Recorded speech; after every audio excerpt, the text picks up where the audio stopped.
ভারতের পশ্চিমবঙ্গের মুখ্যমন্ত্রী মমতা মুখোপাধ্যায়ের পদত্যাগের দাবিতে রণক্ষেত্র পরিণত হয়েছে পুরো পশ্চিমবঙ্গ। বিক্ষোভকারীরা সেখানকার সচিবালয়ের ঢোকার চেষ্টা করেছে।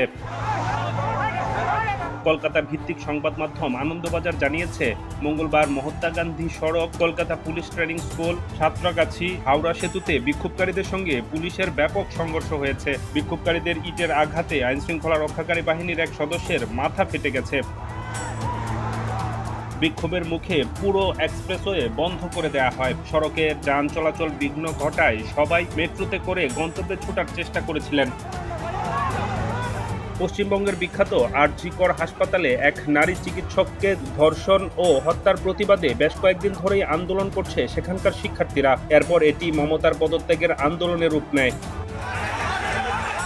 এক দফা এক দাবি, মমতার পদত্যাগ, প্ল্যাকার্ডে এমন স্লোগান লিখে রাস্তায় নেমেছে তারা। মঙ্গলবার বিক্ষোভকারীরা পশ্চিমবঙ্গের সচিবালয় নবান্নে প্রবেশের চেষ্টা করে। এ সময় সেখানে ব্যাপক সংঘর্ষ বাধে।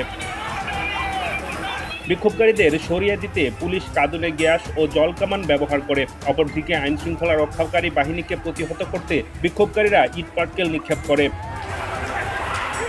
আনন্দবাজার জানিয়েছে, মুখ্যমন্ত্রী মমতা মুখোপাধ্যায় সচিবালয়ে প্রবেশ করেছেন। বিক্ষোভ চলায় এ সময় তিনি সেখানেই অবস্থান করছিলেন। বিক্ষোভকারীদের উপর যদি কোনো পুলিশ নির্যাতন চালায় তাহলে কঠোর অবস্থানে যাবেন বলেও জানিয়েছিল বিরোধী দলীয় নেতা শুভেন্দু অধিকারী।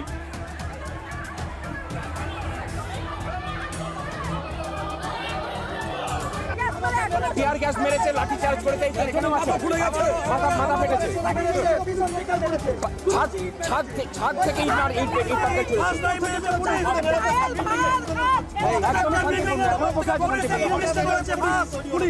পুলিশ ইনসিস্ট করে উপর থেকে ছাদ থেকে ঢিল মারিয়ে সিন ক্রিয়েট করে কাজটা করেছে।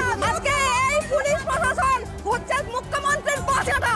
এইরকম পুলিশ মন্ত্রীকে সহ এবং পুলিশ প্রশাসনকে ধিক্কার জানাই আমরা। আমাদের আন্দোলন ছিল শান্তিপূর্ণ আন্দোলন। বারবার প্রতি মুহূর্তে আমাদের উপরে অত্যাচার করা হয়েছে। ওপর থেকে তৃণমূলের লোক লাগিয়ে আমাদের উপরে পাথর ছোড়া হয়েছে এবং দোষ দেওয়া হয়েছে নাকি আমরা করেছি।